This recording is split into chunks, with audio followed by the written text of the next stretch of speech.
देव जय गायत्री माता। श्रीमद् भागवत पुराण नवम स्कंद 15वां अध्याय।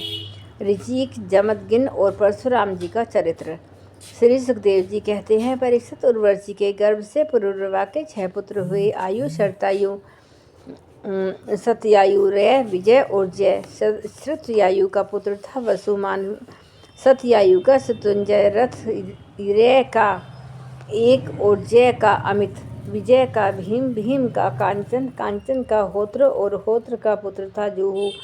ये जूहू वही थे जो गंगा जी को अपनी अंजलि में लेकर पी गए थे।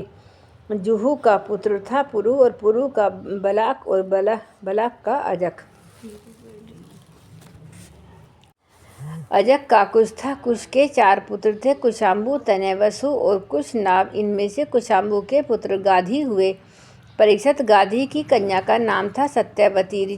ऋषि ने गाधी से उनकी कन्या मांगी। गाधी ने यह समझकर कि वे कन्या के योग्य वर नहीं है, ऋचिक से कहा, मुनिवर, हम लोग कुशिक वंश के हैं, हमारी कन्या मिलनी कठिन है, इसलिए आप 1000 ऐसे घोड़े लाकर मुझे शुल्क रूप में दे दीजिए जिनका सारा शरीर तो श्वेत हो, परंतु एक एक कान श्याम वर्ण का हो। जब गाधी ने यह बात कही तो ऋचिक मुनि उनका आशय समझ गए और वरुण के पास जाकर वैसे ही घोड़े ले आए तथा उन्हें देकर सुंदरी सत्यवती से विवाह कर लिया। एक बार महर्षि ऋचिक से उनकी पत्नी और सास दोनों ने ही पुत्र प्राप्ति के लिए प्रार्थना की। महर्षि ऋचिक ने उनकी प्रार्थना स्वीकार करके दोनों के लिए अलग अलग मंत्रों से चरु पकाया और स्नान करने के लिए चले गए। सत्यवती की माँ ने यह समझकर कि ऋषि ने अपनी पत्नी के लिए श्रेष्ठ चरु पकाया होगा, उससे वह चरु मांग लिया। इस पर सत्यवती ने अपने चरु तो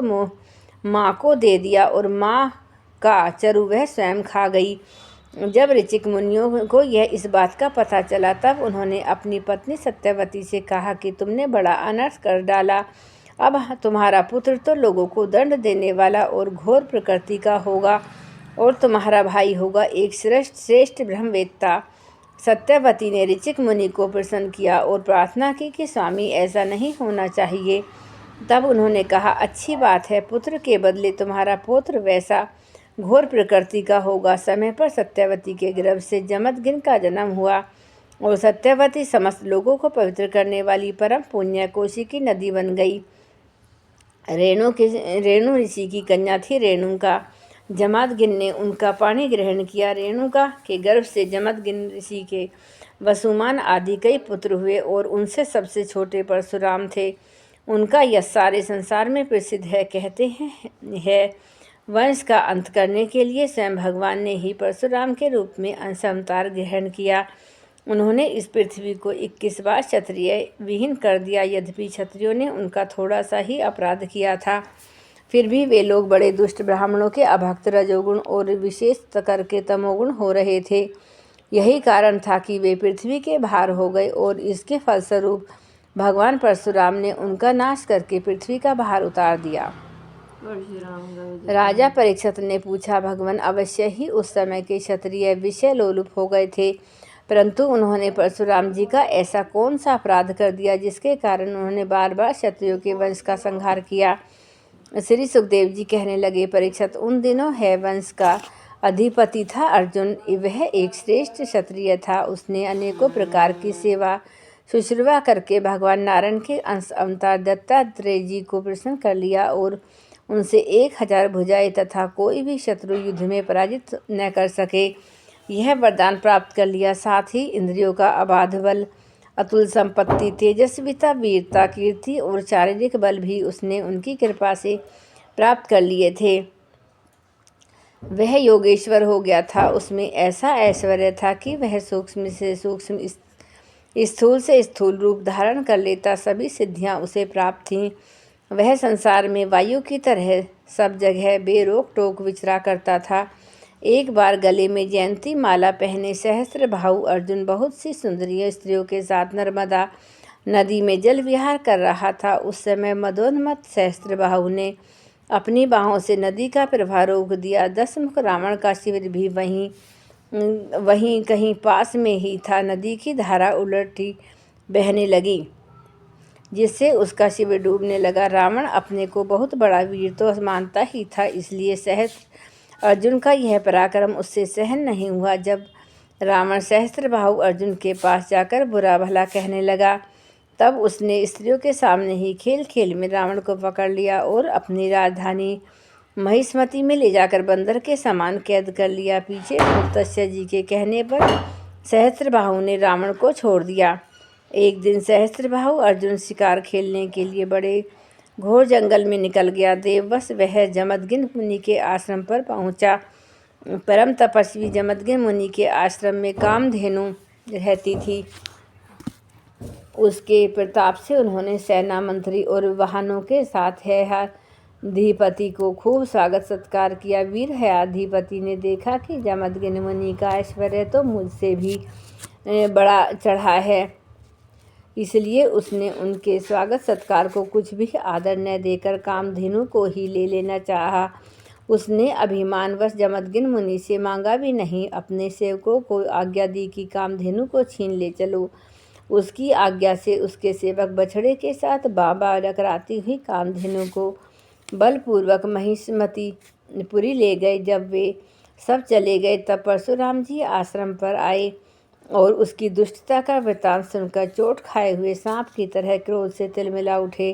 वे अपना भयंकर फरसा, तरकश, ढाल एवं धनुष लेकर बड़े वेग से उसके पीछे दौड़े, जैसे कोई किसी ने दबने वाला सिंह हाथी पर टूट पड़े। सहस्त्रबाहु अर्जुन अभी अपने नगर में प्रवेश कर ही रहा था कि उसने देखा परशुराम जी महाराज बड़े वेग से उसकी ओर झपटे आ रहे हैं। उनकी बड़ी विलक्षण झांकी थी। वे हाथ में धनुष बाण और फरसा लिए हुए थे, शरीर पर काला मृग चर्म धारण किए हुए थे।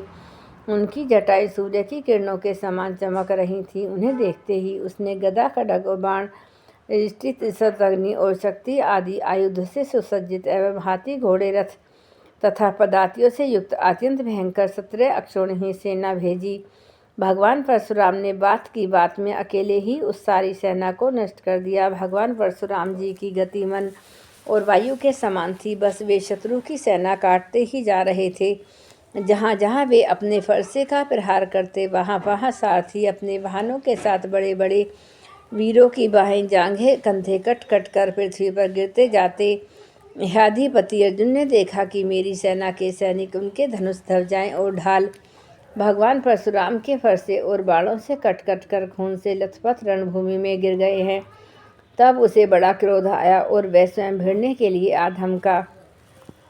उसने एक ही साथ अपनी 1000 भुजाओं से 500 धनुषों पर बाण चढ़ाए और परशुराम जी पर छोड़े, परंतु परशुराम जी तो समस्त शस्त्रधारियों के शिरोमणि ठहरे। उन्होंने अपने एक धनुष पर छोड़े हुए बाणों से ही एक साथ सबको काट डाला। अब हयाधिपति अपने हाथों से पहाड़ और पेड़ उखाड़ कर बेड़े वेग से युद्ध भूमि परशुराम जी की ओर झपटा, परंतु परशुराम जी ने अपनी तीखी धार वाले फरसे से बड़ी फुर्ती के साथ उसकी सांपों के समान भुजाओं को काट डाला। जब उसकी बाहें कट गईं तब उन्होंने पहाड़ की चोटी की तरह उसका ऊंचा सिर धड़ों से अलग कर दिया। पिता के मर जाने के पर उसके 10,000 लड़के डरकर भाग गए। परीक्षित विपक्षी वीरों के नाशक परशुराम जी ने बछड़े के साथ कामधेनु लौटा दी। वह बहुत ही दुखी हो रही थी। उन्होंने उसे अपने आश्रम पर लाकर पिताजी को सौंप दिया और महिष्मती में सहस्त्रबाहु ने तथा उन्होंने जो कुछ किया था सब अपने पिताजी तथा भाइयों को कह सुनाया। सब कुछ सुनकर जमदग्नि मुनि ने कहा, हाय हाय परशुराम, तुमने बड़ा पाप किया। राम राम, तुम बड़े वीर हो, परंतु सर्वदेव में नरदेव का तुमने व्यर्थ ही वध कर दिया। बेटा, हम लोग ब्राह्मण हैं, क्षमा के प्रभाव से ही हम संसार में पूजनीय हैं। और तो क्या, सबके दादा ब्रह्मा जी भी क्षमा के बल से ही ब्रह्मपद को प्राप्त हुए हैं। ब्राह्मणों की शोभा क्षमा के द्वारा ही सूर्य के प्रभा के समान चमक उठती है। सर्वशक्तिमान भगवान श्री हरि भी क्षमा वालों पर शीघ्र ही प्रसन्न होते हैं। बेटा, सार्वभौम राजा का वध ब्राह्मण की हत्या से भी बढ़कर है। जाओ, भगवान का स्मरण करते हुए तीर्थों का सेवन करके अपने पापों को धो डालो। जय गुरुदेव, जय गायत्री।